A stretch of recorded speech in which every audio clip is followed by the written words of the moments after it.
On the afternoon of September 10, 1931, four men walked into a Manhattan office building carrying guns hidden under their jackets. They rode the elevator to the 9th floor. They walked into a suite of offices. And, in the next 4 minutes, they killed the most powerful organized crime boss in America. Nobody called the police. Nobody in the building admitted to hearing anything. The men walked back to the elevator, rode it down, and stepped onto the street. At the exact same moment, in cities across the United States, other men with other guns were walking into other rooms.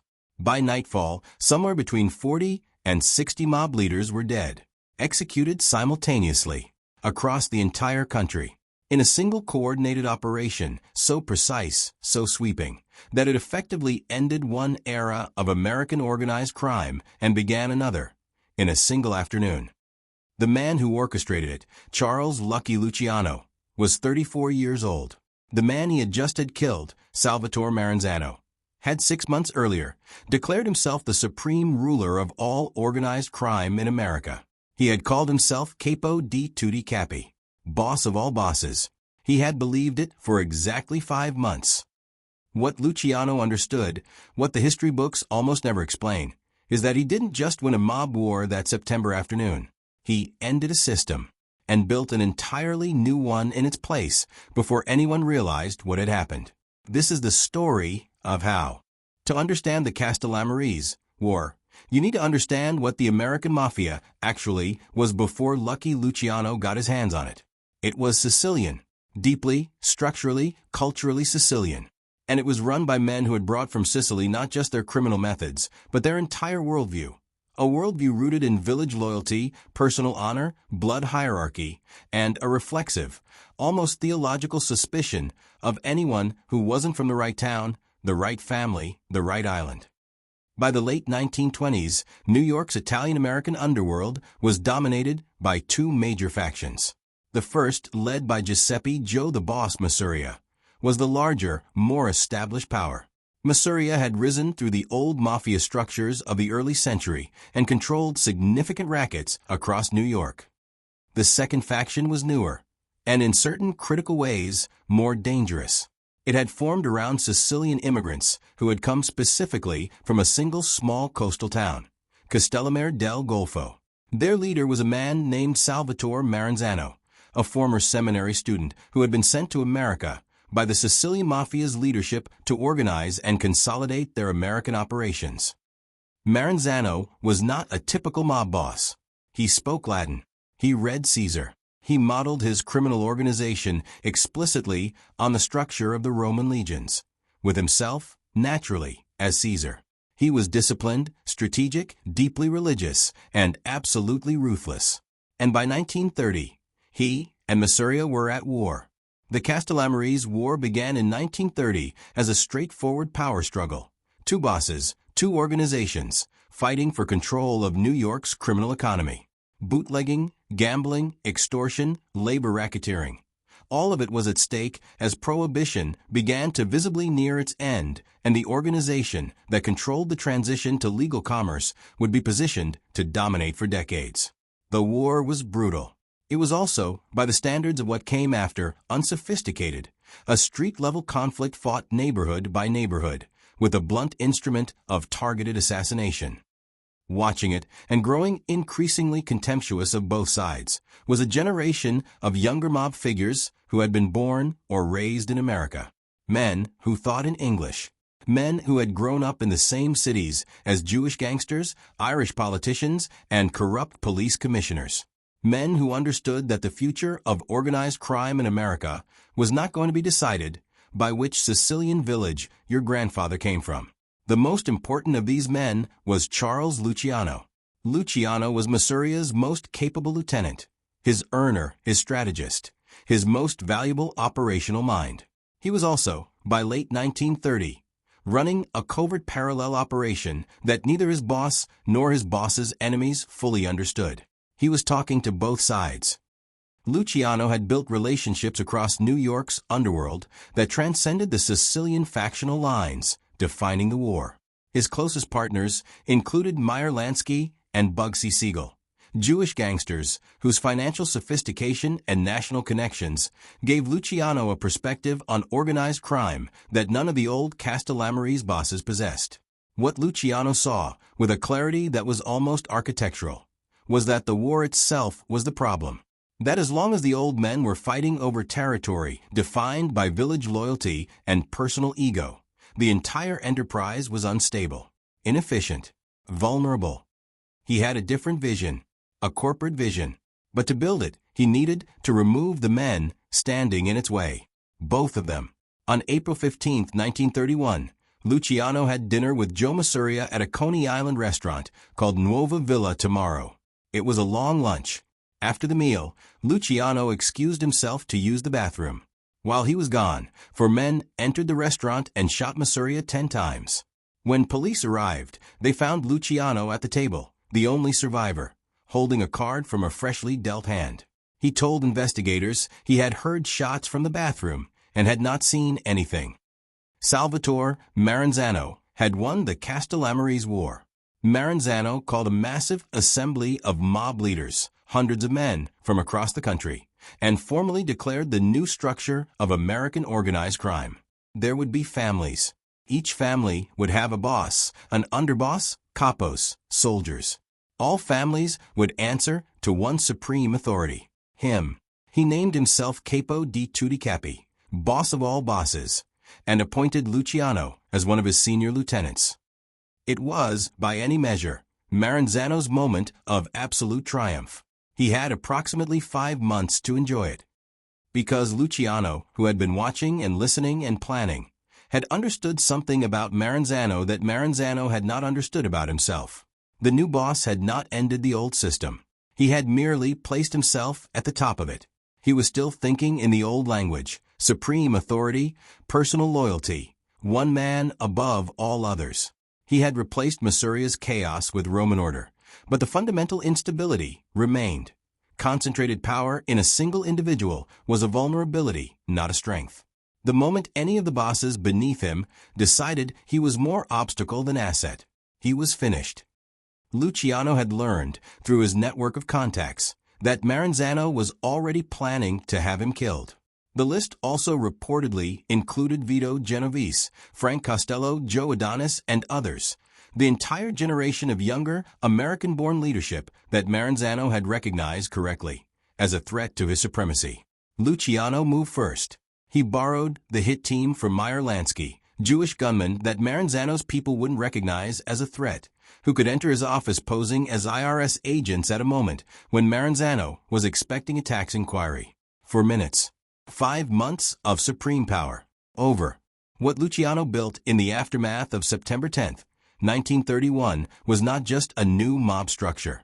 It was a new theory of criminal organization, one so effective that its basic architecture remained intact and largely undefeated for the next 5 decades. He abolished the position of boss of all bosses entirely. No single man would hold supreme authority. Instead, he created the commission, a governing body of the major family bosses that would arbitrate disputes, approve significant operations, and prevent the kind of destabilizing wars that had just consumed 2 years and dozens of lives. The genius of the commission was precisely its corporate logic. It distributed power without eliminating hierarchy. It created a mechanism for conflict resolution that didn't automatically escalate to violence. It insulated the senior leadership from operational exposure while maintaining control over the criminal economy below them. Luciano also formalized the family structure Maranzano had sketched, but stripped it of its Sicilian village exclusivity. Membership still required Italian heritage, but operational alliances with Jewish, Irish, and other criminal networks were not just tolerated. They were systematized. Lansky's financial operations, Costello's political connections. The structure was designed to absorb talent and capital regardless of origin. The National Crime Syndicate, the broader network of organized crime families the Commission oversaw, became, in the decade following 1931, the most powerful and durable criminal organization in American history. It controlled labor unions across multiple industries. It had relationships with politicians at every level of government, in cities from New York to Chicago to New Orleans to Los Angeles. At its peak, it was not an underworld. It was a parallel economy, operating in full sight, behind a surface of legitimate business, protected by the institutional infrastructure it had quietly purchased. And J. Edgar Hoover, who we met in our last episode, spent 20 years publicly insisting it didn't exist. Lucky Luciano's reign at the top of the structure he had built lasted approximately 5 years before the law caught up with him. Thomas Dewey, a prosecutor of ferocious ambition who would twice run for president, built a case against Luciano on charges of compulsory prostitution. The evidence was built substantially on testimony from prostitutes and madams, whose reliability defense attorneys challenged vigorously, and legal scholars have debated the case's construction ever since. Luciano was convicted in 1936 and sentenced to 30 to 50 years in prison. He served 9 during World War II. In one of the more extraordinary arrangements in American legal history, the United States government negotiated with Luciano through intermediaries for his assistance with 2 specific operations: securing the New York waterfront against Axis sabotage, and facilitating contacts with Sicilian mafia networks ahead of the Allied invasion of Sicily in 1943. Whether Luciano's assistance materially affected either operation remains historically debated. What is documented is that in 1946, with the war-won New York Governor Thomas Dewey, the same man who had prosecuted him, commuted Luciano's sentence in exchange for his agreement to deportation to Italy. The prosecutor who put him away arranged his release. Luciano spent the remainder of his life in Italy, primarily in Naples, continuing to oversee American operations through intermediaries, hosting a steady stream of mob figures who made the transatlantic journey to consult with him, and fighting a continuous legal battle against Italian authorities who tried to restrict his movements. He died of a heart attack at Naples Airport on January 26, 1962. He was 64 years old. He had reportedly been meeting with a film producer interested in making a movie about his life. The organization he built outlasted him by decades. The commission's existence was not publicly confirmed until 1957, when New York State Police stumbled onto a gathering of over 60 senior mob figures at a private estate in Apalachin, New York. The meeting had been called to address succession issues following the shooting of Frank Costello and the murder of Albert Anastasia. The sight of 60 well-dressed Italian-American men fleeing into the woods of upstate New York when police arrived made it somewhat difficult for Hoover to maintain his position that no national crime syndicate existed. He maintained it anyway, for another 2 years.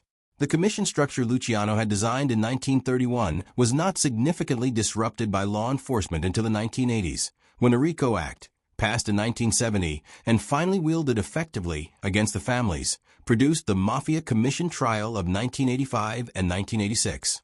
All 5 New York family bosses were convicted. Sentences range from 40 to 100 years.